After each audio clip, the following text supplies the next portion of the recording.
Welcome back. This is Mandy. I'm going to try to do a bloom on this 8-inch gallery wrapped canvas.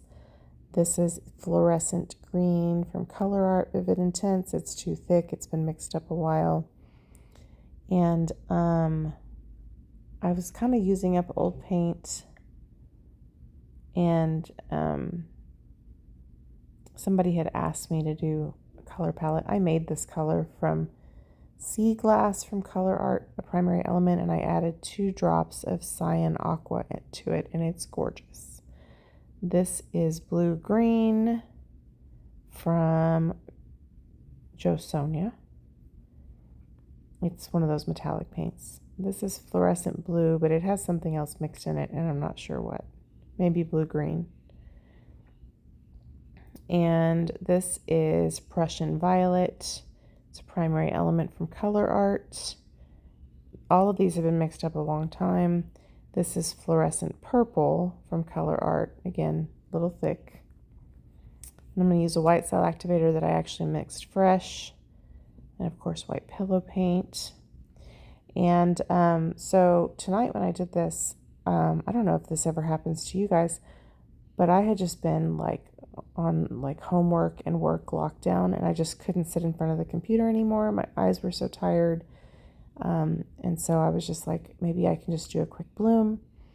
But sadly I got no homework done, but my eyes were just couldn't do it today. I was working on it last night until 11 o'clock. And so I was just all day, all night, just tonight, I could not do that. So I did this instead. And what made me sad is I made a coaster set with some of these colors, which I'll share with you in another video. But I was trying to use up some pillow paint that I had bought once from the Oopsie rack, and it was just too thick, and all of the cells were melting, and I was just like, oh, gross. So I do end up scraping them, but they are pretty before that happens, so I will still share the video with you. But I'm going to throw that pillow paint out. Whatever $9 I spent 4 or 5 years ago on it, I'm sure it's fine. I always try to make it work, and then I probably waste more time and energy than just saying, this is icky, throwing it out. Anyway, all I did there with the pillow paint is kind of just make sure there's some pillow paint on the corners and the sides, just to make it, it just makes it a little bit easier for the paint to cover, and it keeps you from having to overspin to get paint to go down the side, especially if your paint is thick, and some of mine was thick. So we're starting with the fluorescent green. This is a Vivid Intense Fluid Acrylic.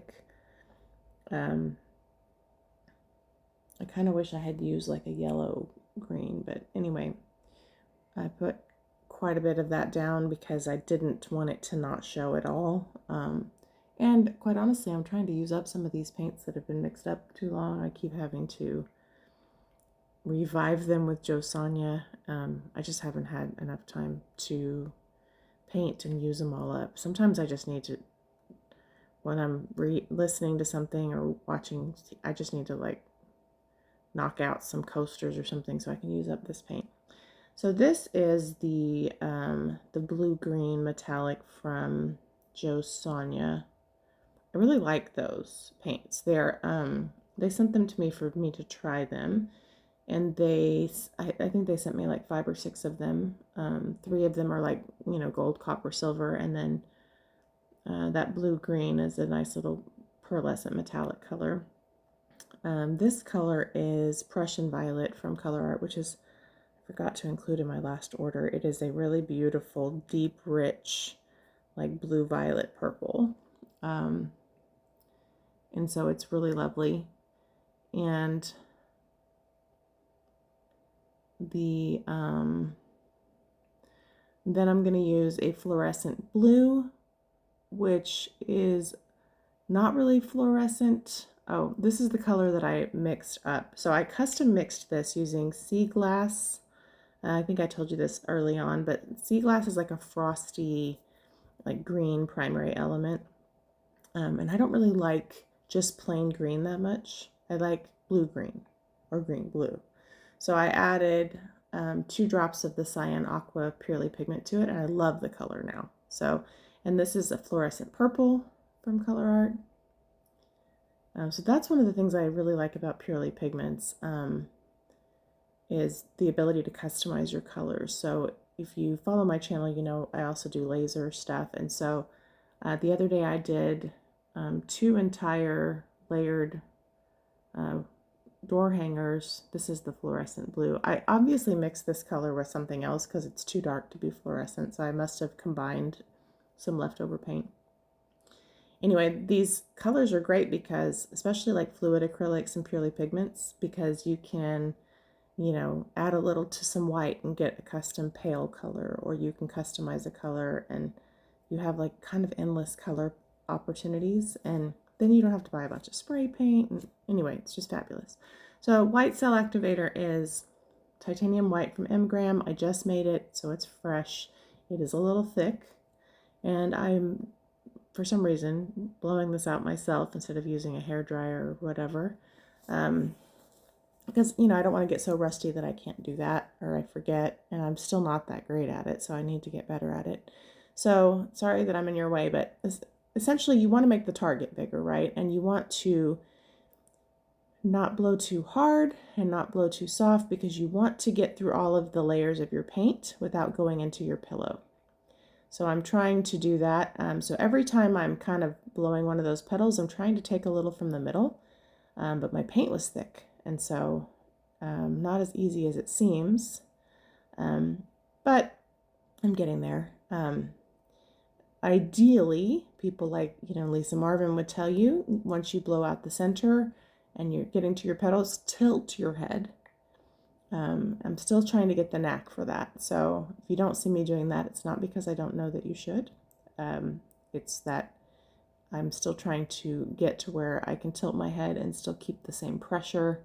So I just take my time and try to go slower around the petal. So you will see a couple videos with these colors, because while I was painting, I just kind of kept going in hopes that I would at least get through a couple of these little containers of paint, and try to use up some paint. So anyway, I do think this turns out cool. You can see that my bloom is very far over toward where I am. I don't know why, but they always do that. It starts in the center, and as I'm blowing it, it's closer to me, so whatever. So I'm shifting it a little bit over to the other end of the spinner, just to kind of let gravity help push it the other direction for me. I don't want to go too far because it will fly off if you're not careful. I'm also not spinning very hard. So as you can see, it's working, it's getting there. So now I'm kind of helping it go in the other direction a little bit too. And then once we're kind of gaining the momentum, I'll move it back to the center. So the colors are really pretty. I kind of wish I had used a little bit more of the Prussian violet, because the blue shows, but I felt like the purple got a little bit lost.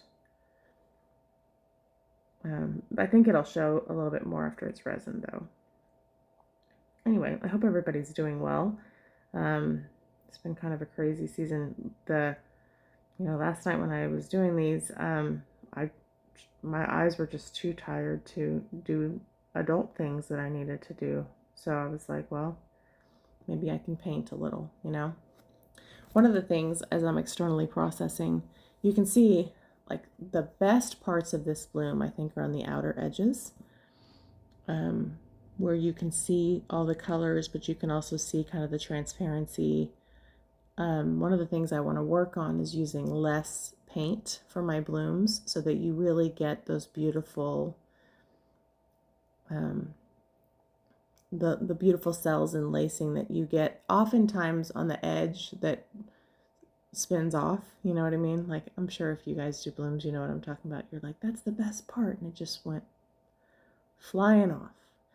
So I don't care that much about the negative space part, but I use a lot of paint, and so in order for me to spin off what is necessary, I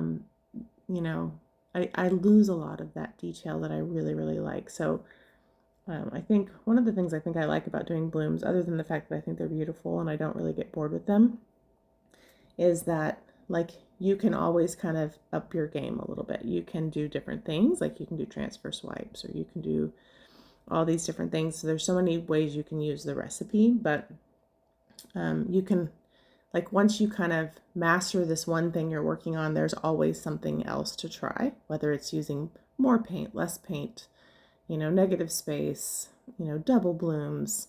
Like, there's always something to do. So that's why I like them. By the way, I am a sheleeart affiliate, and I did take the course, and I have a discount code in the description box. I personally think it's very worth the money to pay for the course because of the, for one, you always have access to the content, and you do have access to a group of really helpful people. This was a game changer for me as far as acrylic pouring. And yes, you can learn it from other artists who do the bloom. But I just think there's so much value in learning from Shelley and learning from other people in the group. And so that's my 2 cents. There's also a lot of discount codes and stuff in the description box in case I haven't mentioned that. The Colourarte has decided to go ahead and close up at the end of October. So, you know, Leslie's going a different direction, and I'm going to do more teaching and all that, which is wonderful. So if you need to stock up on your colors, make sure you do that. She's having a huge sale until then. So that's exciting for her, sad for us, right? So I'm frantically going through all of my stuff to make sure I won't run out of the faves. For me, I love primary elements and all of that stuff, but I really also love the fluid acrylics and the purely pigments. So, and they're very versatile for all the various things I do. So what I'm showing you there is that I really like the lacing and cells right there at the top a lot. So anyway, I hope this dries well, and eventually I will share the resin result with you. But let me take you down for a close-up so you can kind of see what it looks like up close. Thanks for hanging out with me on one of the rare nights I actually got to paint. So here we go. Here is a close-up for you with the flash on so you can see all the beautiful color. Beautiful color combos, you know. Blues and purples always look great with a lime green. So anyway, thank you so much for watching. I appreciate all of your support. And let me know what you think about this guy. And I hope you like the color palette because I have a couple of other videos where I use it.